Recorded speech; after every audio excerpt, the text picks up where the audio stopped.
Bom dia, página 56, livro positivo.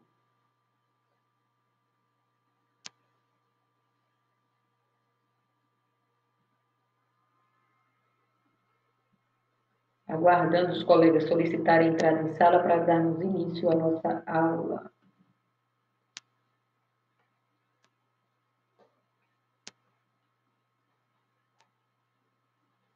Pode colocar na página 56. Nós vamos encerrar hoje o capítulo 18. Na nossa próxima aula, na quarta-feira, estaremos fazendo revisão para a prova. Estou aguardando a solicitação dos colegas. Bom dia, página 56, livro positivo.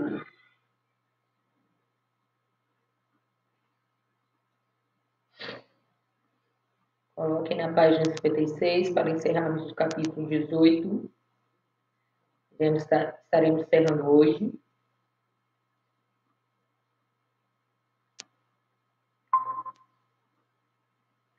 Aguardar mais colegas enviarem solicitação para iniciarmos a nossa aula.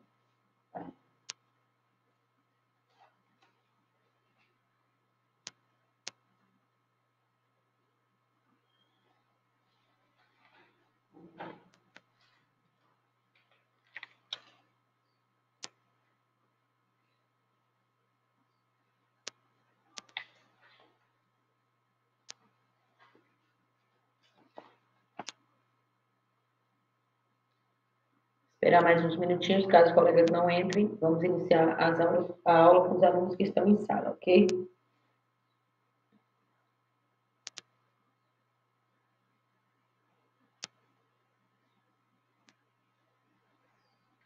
Caso os colegas estejam tendo alguma dificuldade de entrar em sala, por favor, me avisar.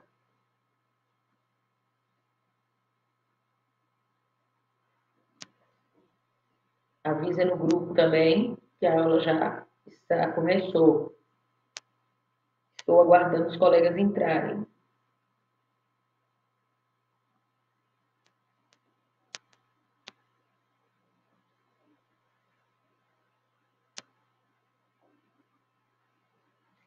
Hoje nós vamos estar falando um pouquinho sobre reforma agrária. Bom dia, página 56. Ok, obrigada, Daniel. Bom dia, página 56. Livro positivo. Vamos acordar, meu povo. Vamos acordar.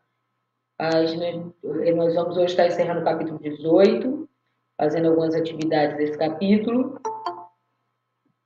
Bom dia, página 56, livro positivo.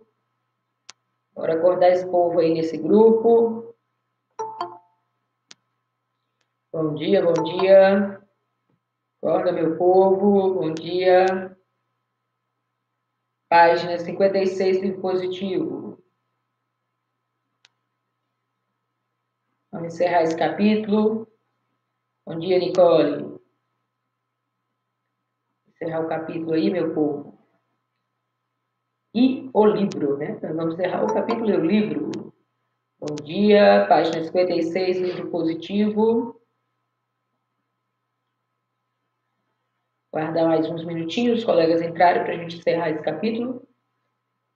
E podermos fazer as atividades aí também nele. Na quarta-feira teremos revisão. Nós vamos continuar, são 2 aulas, uma das aulas a gente vai continuar corrigindo as atividades, na outra vamos fazer uma revisão. Hoje eu vou estar passando aí uma atividade para vocês, fora a atividade que vocês já vão fazer normalmente, do livro. Bom dia, página 56, livro positivo. Eu vou estar passando uma atividade valendo 2 pontos, tá bom?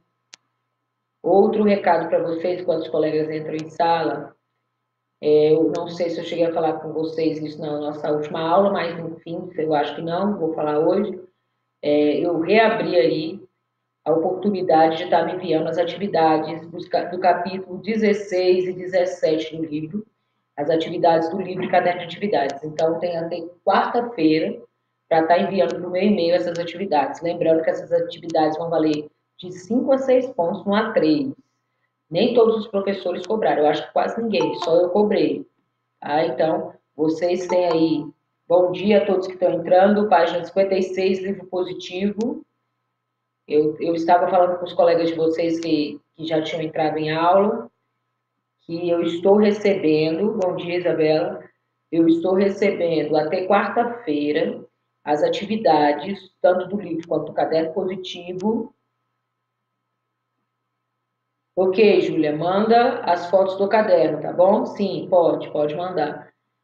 Manda no meu e-mail, porque parece que na sala Google não dá para mandar todos, porque são muitas atividades, aí só vai dar para mandar um pedaço lá e um pedaço no e-mail, então manda tudo por e-mail, só é colocar tudo e nome direitinho, tá? Então, quem entrou depois, eu estou ainda recebendo até quarta-feira as atividades prontas, todas, do livro e caderno de atividades. Lembrando que a gente já corrigiu tudo, já fez tudo, do capítulo 16 e 17, tá? Então, vai valer mais ou menos entre 5 a 6 pontos. Depende da pontuação que eu dei para vocês aí de trabalho, enfim, daquela atividade do Enem que eu passei para vocês. Então, dependendo, eu vou depender daquele valor para ver qual vai ser a pontuação do livro. Então, tem até quarta-feira para estar me enviando isso daí. Tá? Tem muita gente que não enviou ainda. Bom dia. Então, aqueles que não enviaram tudo, mandar para mim, aí avisa no grupo de vocês depois, mandar para mim as atividades. Caderno de atividades e livro positivo até dia 16, até quarta-feira, que vai ser, deixa eu ver aqui, hoje são 20, 22, 23, 24, até dia 24, tá, amor? Bom dia, Cleuber, página 56 do livro positivo. Então, você aí até dia 24 para estar me enviando, quem não enviou ainda, porque tem gente que enviou, no meu e-mail, as atividades, caderno, livro positivo, né, e caderno de atividades, até quarta-feira. Tá? Então, eu estou aguardando lá no meu e-mail, não esqueça, eu mando aí, já está tudo corrigido. Na verdade, eu já corrigi tudo. Hoje eu vou estar à tarde enviando para vocês, além do DB normal, do caderno de atividades que vocês vão fazer, bom dia, além, página 56 do positivo, além do DB normal que vocês vão fazer no caderno de atividades, eu vou estar enviando para vocês também uma atividade valendo 2 pontos, tá bom? Para vocês me enviarem também. Bom dia, Nicole. Então, agora, gente, nós vamos lá para o slide. Eu vou estar dando continuidade aqui, explicando aqui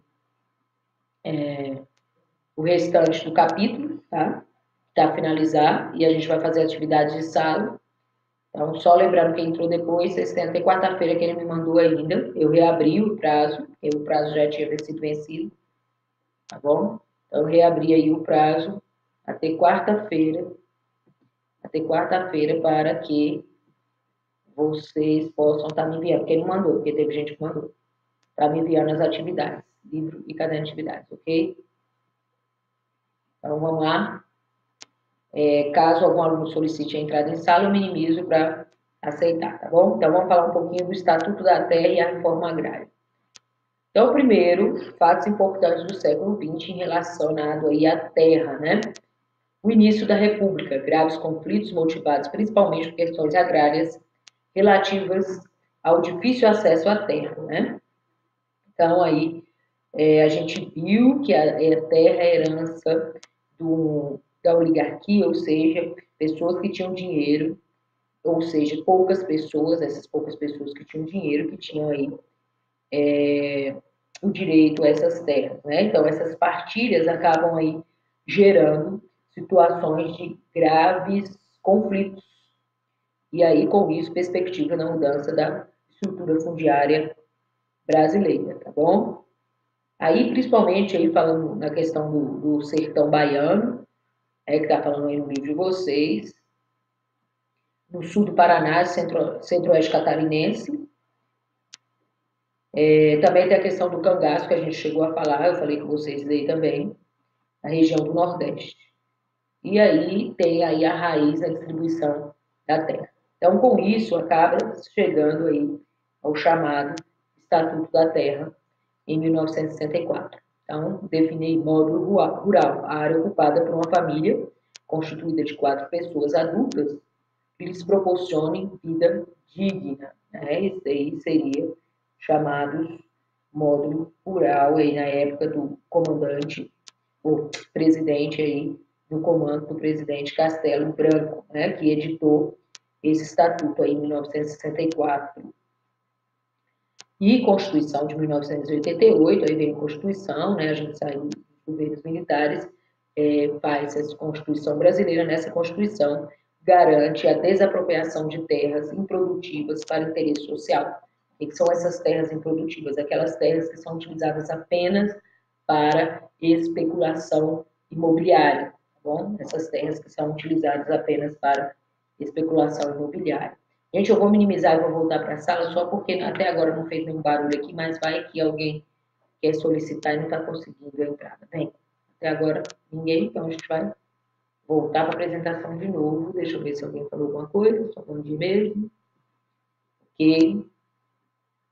Então vamos lá, vamos voltar para o slide. Então aí a gente viu um pouquinho da questão da Constituição. Então, aí no próprio livro de vocês, na página 56, está falando exatamente tudo isso que eu coloquei para vocês. Vamos passar aqui para frente. Aí, antes de chegar nessa parte, ainda na página 56, está falando um pouquinho da questão do regime militar, né? Que impulsionou o avanço da ocupação rumo ao oeste. Por quê? Porque naquela época eles incentivavam o povoamento do Brasil. O Brasil muito grande, povoamento mais concentrado ali, onde os portugueses a princípio ficaram, que foi na área litorânea, e o norte do Brasil ainda muito desocupado, então havia um certo medo também, né? E aí cria aí da questão de invasão, esse fim do Brasil, de tomada de terra para outro país aí. Então, com um princípio geopolítico aí, né, dos militares de integrar a Amazônia e defender as suas fronteiras, principalmente por aquelas áreas ali. Além disso, desfocar um pouquinho essas tensões rurais nas demais regiões, como no sul, ali no nordeste, tá? Embora, dentro da própria Amazônia, aí teve muitos conflitos aí, vocês estão vendo na página 56 a foto do Chico Mendes, né?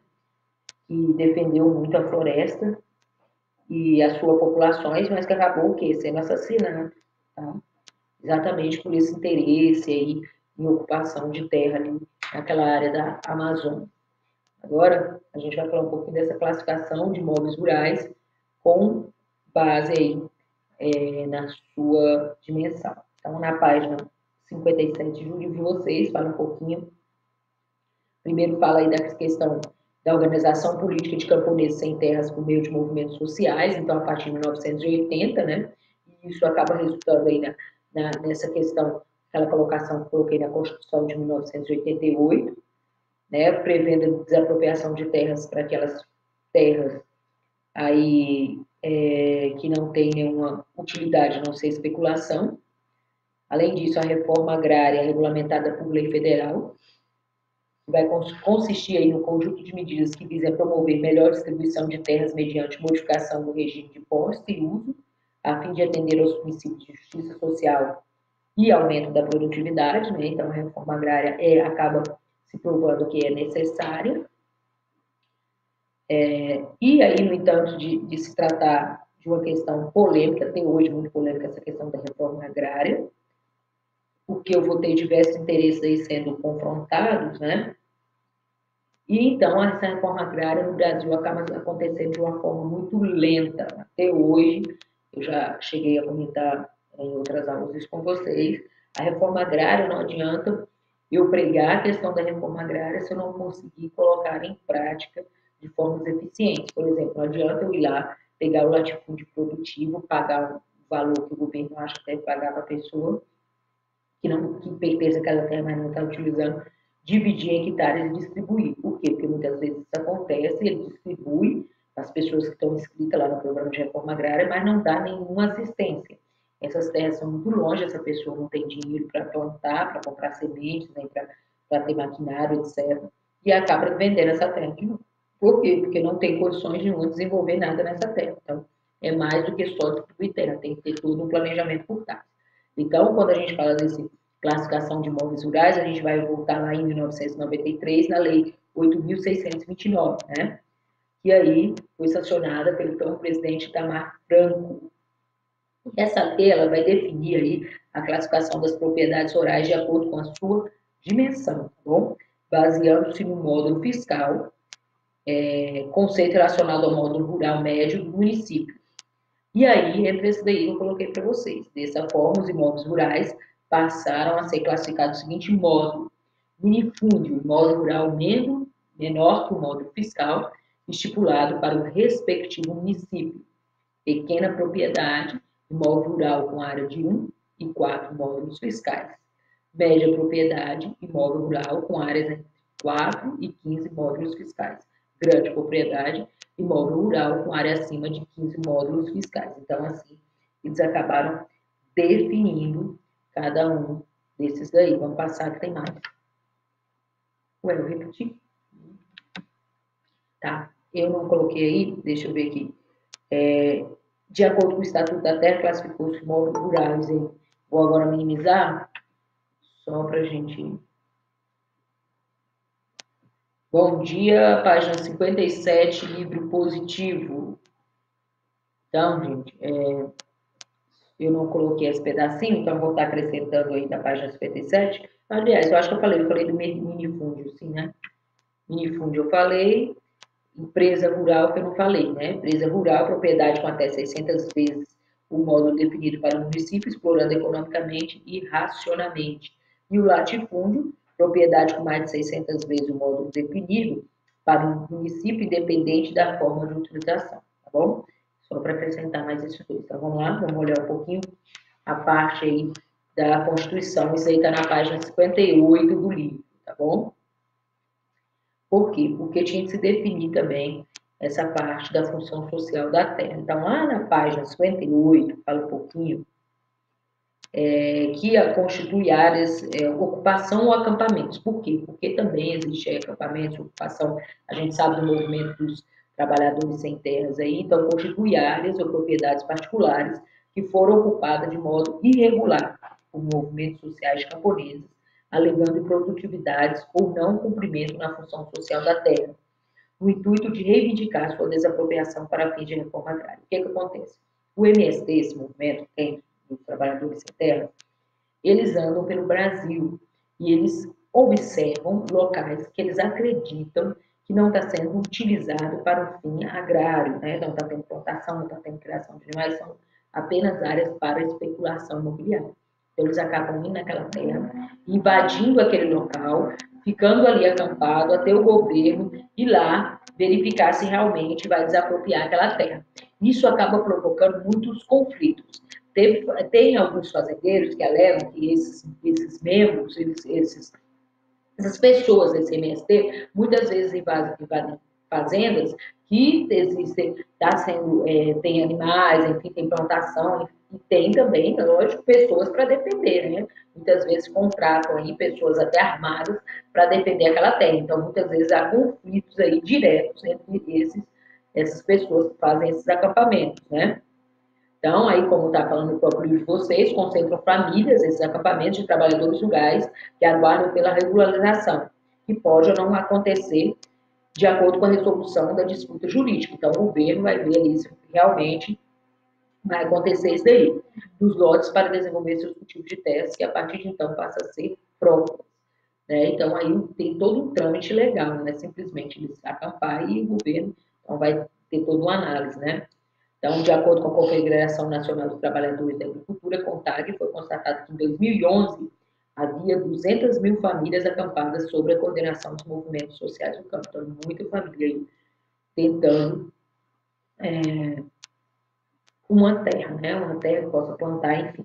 Então, a função social da propriedade prevista na Constituição brasileira, que é o que a gente vai ver agora, faz parte do direito agrário, sendo obrigatório seu cumprimento. Caso contrário, a propriedade fica sujeita à desapropriação. Então, as pessoas têm que cumprir, né, os grandes aí, latifundiários principalmente, têm que estar cumprindo essa função.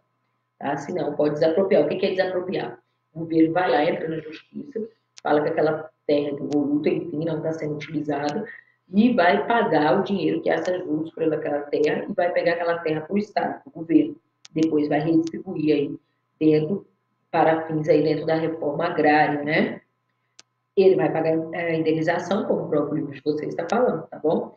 Então aí a gente vai ver um pouquinho do artigo, como vocês estão vendo, 186 da Constituição, que esse artigo vai falar a respeito dessa questão da função social da terra. Então, a função da social é cumprida quando a propriedade rural atende simultaneamente, segundo os critérios e graus de existências estabelecidos em leis, aos seguintes requisitos: aproveitamento racional e adequado, utilização adequada dos recursos naturais disponíveis e preservação do meio ambiente, observância das disposições que regulam as relações de trabalho.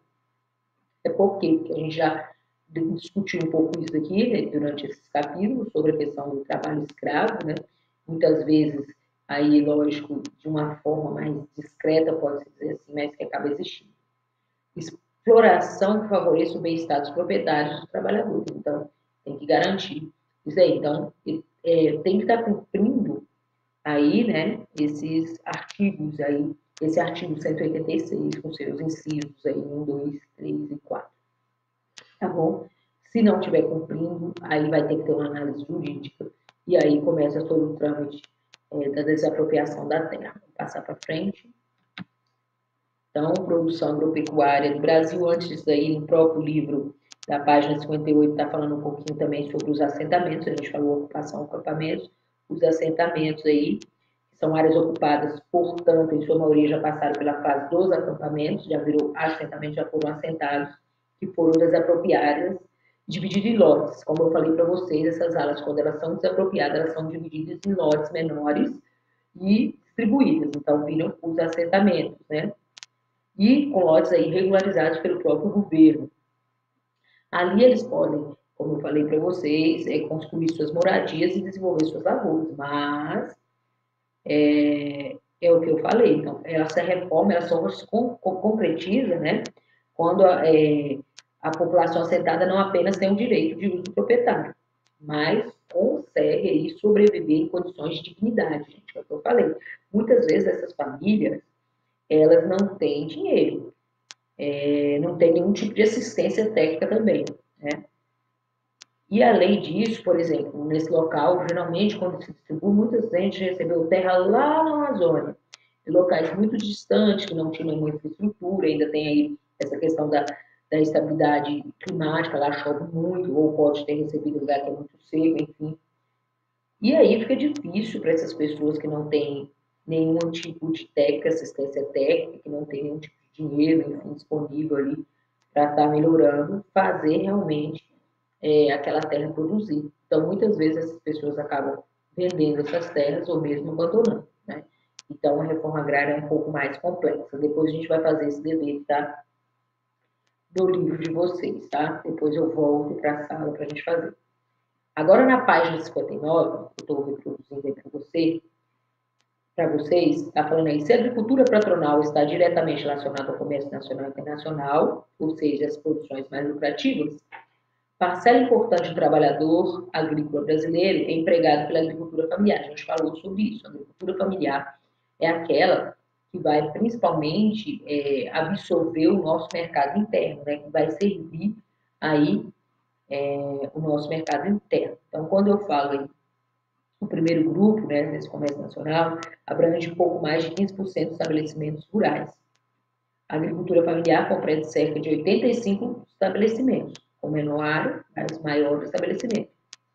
Então, em relação à agricultura não familiar, ocupa quase 76% das áreas agrícolas, a gente já viu isso, né? Os grandes latifúndios, exportadores, eles vão ocupar mais áreas, eles existem, são menos quantidade, mas eles vão ocupar maior área, né? E a agricultura familiar, embora são maior quantidade, vai ocupar menos área. A gente já falou, enfim, sobre isso daí, da herança colonial do nosso país. Então, de acordo com os dados do Ministério do Desenvolvimento Agrário de 2009, baseados no Censo Agropecuário de 2006, cerca de 12,3 milhões de trabalhadores rurais atuam na agricultura familiar, tá bom? Contra 4,2 milhões que trabalham na agricultura não familiar. Porque a agricultura familiar, embora seja mecanizada, ainda utiliza muito mão de obra. Já essa agricultura não familiar, ou essa que está dentro inserida do agronegócio, utiliza-se muito maquinário, então vai precisar de menos mão de obra. Aí então vamos falar um pouquinho da produção agropecuária brasileira, né? Vamos falar um pouquinho. Então, como está mostrando em quadro no livro de vocês, eu estou mostrando aí gerando um slide também, fala que no início desse século, tanto a agricultura comercial, que é altamente produtiva, mecanizada, utiliza diversos tipos de técnicas, né, entre elas os transgêneros aí, né, também, quanto à agricultura familiar, que vai responder principalmente pelos alimentos consumidos pela própria população brasileira, vão apresentar grandes desafios, né, porque encontra uma acirrada, por exemplo, o agronegócio vai encontrar aí uma acirrada concorrência no mercado internacional. A gente tem a questão do subsídio, que eu já falei para vocês, que os países ricos inserem, injetam em dinheiro, né, dentro dos seus próprios produtores agrícolas para poder se destacar. E a agricultura familiar tem a questão da obtenção de créditos e financiamento de dinheiro. Né? É mais difícil para os agricultores familiares conseguir dinheiro para injetar e para melhorar a sua produção. Tá bom? Mas, apesar disso tudo, o Brasil aí vai se destacar como um dos maiores produtores e exportadores mundiais. Só não ultrapassa muitos países, como, por exemplo, os Estados Unidos, por causa do subsídio que ele acaba entregando aí em diversas áreas da agropecuária. Então, aí, nós vamos ver uma tabelinha, tem no livro de vocês, mas aqui eu estou refletindo. Primeiro, o Brasil é o primeiro exportador de carne de frango, primeiro exportador de carne bovina. Nosso rebanho, na verdade, ele só vai perder ali para o da Índia, cujo o animal, na verdade, é sagrado, né? Então, nós somos o primeiro exportador de suco de laranja, segundo exportador de soja, às vezes a gente ultrapassa um pouquinho, vai para primeiro, às vezes vai para segundo, principalmente aqui, lembre-se, soja, nossa região aqui, centro-oeste, grande área produtora de soja do país, né? Maior, na verdade. Primeiro exportador de açúcar. Então, o Brasil, mesmo com todas as dificuldades, todos os cenários, mesmo a questão do subsídio, dentro aí, de um novo cenário diferenciado, nós conseguimos ser grandes exportadores. Lembrando, o açúcar aí é uma herança colonial, né? A cana-de-açúcar. Então, vamos passar aqui, eu acho. Tá. Gente, antes de irmos para essa questão aí, nós temos uma questão antes, tá? Eu não coloquei. Vocês agora vão para a página 57 do livro de vocês. Eu sei que tem gente que não tem livro. Eu não gerei a página 57 aqui, geralmente eu gero essa página, mas essa eu não gerei realmente. No qual vocês vão olhar essa tabela, vão fazer aí para mim agora, daqui a pouco eu vou voltar para a sala para a gente estar olhando. Vocês comparar o número de famílias assentadas até 1999 com o total correspondente ao período de 2000 e 2009. A que conclusão você pode chegar? Então, eu quero que vocês respondam, vocês vão escrever a resposta para mim aí, também na sala, tá? Lembrando, qual página? Página 58. A tabela está na página 57, assentamentos. 94, aí tem um número de indivíduos aí que foram assentados.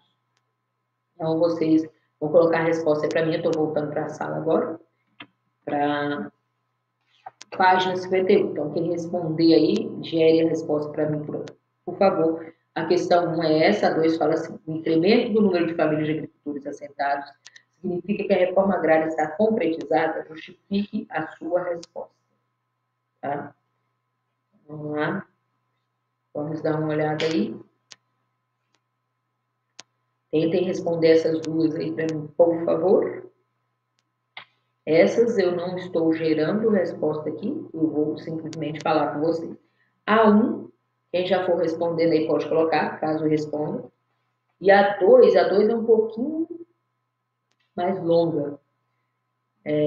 Mas, se quiser também colocar aí, tá? Vou esperar aí vocês responderem uns 5 minutinhos. Aí eu vou falar para vocês a resposta da 1. E a gente vai falar a resposta da 2 também, mas quem quiser já gerar aí a resposta, só um lembrete quando vocês estão fazendo as atividades, vou reforçar de novo, porque às vezes alguém entrou depois e não escutou. E avisem no grupo de vocês também, por favor. Gente, eu havia passado para vocês me enviarem, não foi todos os professores que passaram, eu acho que, se eu não me engano, eu fui a única, se não foi a única, tem mais algum ou dois, no máximo, para que me enviassem as questões que eu fiz com vocês, tanto do livro quanto do caderno de atividades, capítulo 16 e 17, era para ter enviado até dia 5, tá? Mas aí, o que que eu fiz? Eu abri de novo, presta atenção, para depois não vir aluno, depois da quarta-feira falar, ah, eu não sabia, ah, eu não tive tempo, porque aí é a última oportunidade que eu estou dando. Então, eu estou abrindo de novo para me enviar, quem não enviou ainda, para o meu e-mail, até quarta-feira, as questões feitas, tanto do livro quanto do caderno de atividades. Lembrando que essas questões vão valer de 5 a 6 pontos no A3, então cuidado, porque depois tem aluno que fica de recuperação, aí não sabe por que ficou de recuperação, tá? E a recuperação provavelmente vai ser prova, então não fica pensando que é levar o livro. O livro feito eu estou pedindo agora, é só esse último capítulo, não estou pedindo. Esse último capítulo a gente deve estar dando visto nas aulas presenciais já, tá? E a gente vai ver como é que fica a pontuação do último capítulo. Mas o capítulo, os dois primeiros capítulos, capítulos 16 e 17, o 16 foi o que vocês fizeram na multi, né? O 17, eu não me lembro se eu passei 17, 18 ou só 17 na bimestral para vocês. Então, para que vocês possam estar me enviando até quarta-feira. Então, não deixem de fazer e me enviar. Tá bom? Tem gente que ainda não me enviou. Tem alunos que estão assistindo poucas aulas, espero que estejam vendo depois as aulas gravadas. Eu já observei, principalmente quando é primeiro horário. Então, tem alunos que vêm pouco nas aulas. Então, espero que estejam assistindo essas aulas depois, tá? Então, cuidado, não fica fixado só na nota da prova, depois não consegue tirar uma nota lá tão boa na prova, ou só a nota da prova não dá para passar. Então, mandem aí, enviem para o meu e-mail. Então, tem até quarta-feira para enviar. Até quarta-feira eu estou recebendo. Depois disso, eu nem olho, tá? Se mandaram, eu nem vou olhar. Então, até quarta-feira para estar enviando. Avisem no grupo de vocês também, tá? Então, vamos lá. Alguém respondeu a questão 1? Alguém conseguiu responder a questão 1? Vamos dar uma olhada aí. Vamos lá, vamos lá.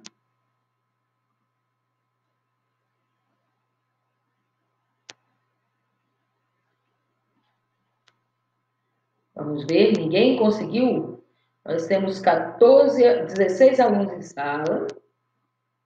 E nenhum aluno conseguiu responder a questão 1. Vocês não conseguiram comparar o número de famílias assentadas até 1999 com o total correspondente ao período entre 2000 e 2009? Se você for comparar aí, o que aconteceu? Aumentou, abaixou, diminuiu? O que aconteceu aí com essas famílias? Estou esperando aí mais um minutinho, se ninguém responder, eu mesmo vou estar respondendo. Lembrando que a participação de vocês também sempre vale alguns décimos aí, enfim, sempre vale ponto, né? A participação de vocês em sala. Vamos ver se alguém conseguiu fazer, se ninguém conseguiu. Vendo vocês muito calados, espero que não estejam deixando a câmera ligada, estejam dormindo, queridos, acordem. Vamos acordar, segundo ano. Eu sei que os senhores estão cansados. Isso, Cleusa, o número de famílias aumentou. Isso, houve aumento. Isso, Emily, ótimo. Não diminuiu, Camila, na verdade, aumentou, né? Ótimo. Então, primeiro aí eu vou, já que vocês começaram a se manifestar muito bem, houve um aumento considerável. Isso, Gabriela. Então, há um significativo aumento de famílias assentadas, considerado, igual a Gabriela falou, e a explicação para isso, de acordo com os números oficiais do INCRA, entre 2000 e 2009, cerca de 740 mil famílias de trabalhadores rurais foram assentados. Então, houve um aumento aí de famílias com significativo ou considerável de famílias assentadas. Essa estava fácil. Então, houve um aumento, e como o INCRA falou, cerca de 740 mil famílias de trabalhadores rurais foram assentados. Se considerar, continuaram lá assentados, aí já não tem dados, mas que foram assentados foram. Agora dois, tá? Vamos lá, vamos ver como é que eu vou esperar mais. Tem 5 minutinhos? Vou esperar mais uns 2 minutinhos aí para ver que vocês conseguem fazer.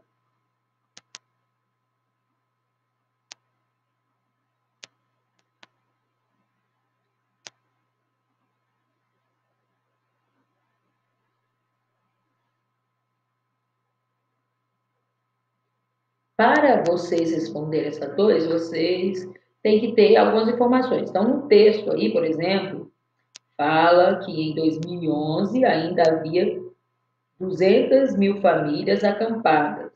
Acampadas não são assentadas. Então, já sabe. Nossa, agora. Bom dia, Vinícius. Chegou no final da aula, meu caro. Nós estamos na página 59, fazendo a questão número 2, tá?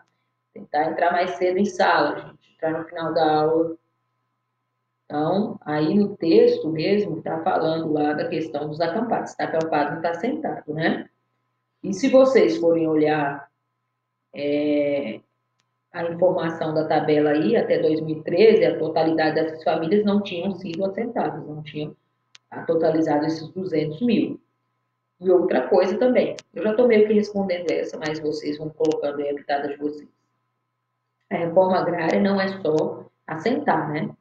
Não é só o direito da propriedade, mas as condições adequadas. E será que está tendo essa condição? Será que está tendo uma infraestrutura adequada? Será que vai ter tudo isso daí? Energia elétrica, asfaltamento. Lembra que eu falei para vocês, quando estava explicando, da questão que muita gente recebe terras errado, pois existem milhares de famílias que ainda necessitam de condições e de lugares para se estabilizar. Isso, né? Além disso, quando compara, como eu estava falando, esses dados, a gente vê que não foi todo mundo acertado. E mesmo quem foi, tem que ter essas condições, Gabriela. Exatamente. Exatamente. Tem que ter essas condições. Infraestrutura, como eu falei, muitas vezes a pessoa recebe a terra lá no norte, lá na Amazônia, onde não tem estrada, a estrada de terra, não tem nenhum tipo de luz, enfim, a pessoa tem que se virar. Como é que a pessoa vai se virar? Como é que vai plantar? Como é que vai sobreviver num lugar que não tem água? Então, aí fica complicado. Ela mesma vai ter que se virar e fazer aquilo? Como? Então, não tem nenhum incentivo, nenhum financiamento, porque são pessoas que não conseguem financiamento. E aí, como é que vai fazer? Então, não é só falar que está fazendo a reforma agrária. Você demora para raciocinar? Mas você já escreveu, só estou completando, amor. Você quer escrever tudo que eu estou falando? Não dá, não. Você já escreveu aí, tá ótimo. O que você escreveu já tá bom. Eu só estou falando aqui, contando a historinha do pessoal que recebe lá no norte do Brasil terras, tá bom? E compare as tabelas, é só isso. Mas não se aflige, não. Você consegue. Vamos lá, agora só a Gabriela que fez e o resto. Os 17 que estão em sala, faltou um minutinho. Gente, então, só o Vinícius que entrou aí depois. Vinícius, eu não sei se você chegou a me mandar as atividades, livre caderno de atividades, do capítulo 16 e 17. Se não mandou, eu estou recebendo até quarta-feira. Se mandou, aqui, tá?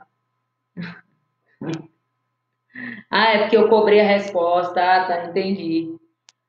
Já tinha que ter mandado, Vinícius, na verdade, no dia 5, o prazo era até dia 5 de junho. Eu, na verdade, abri novamente aí o prazo até quarta-feira, para estar me mandando todas as atividades, e vai valer essas atividades de 5 a 6 pontos no A3. Então, muita gente fica de recuperação, porque não manda as atividades do A3. Então, já foi todas as atividades do capítulo 16 e 17 feitas, corrigidas. Então, vocês têm que me mandar, tá bom? Gente, então é o seguinte, hoje à tarde eu vou estar mandando só isso. No caso, eu acredito que sim, só eu pedi isso aí. No meu e-mail, tá? Hoje à tarde eu vou estar mandando as atividades, o caderno de atividades que vocês têm que fazer, e vou estar mandando também uma atividade que vai valer 2 pontos para vocês me mandarem, tá bom? Então, até a próxima, fica com Deus. Na próxima aula a gente vai continuar fazendo essas atividades de salas e no segundo horário fazer revisão. Beijos, tchau, com Deus. Avisa no grupo da atividade para me entregar.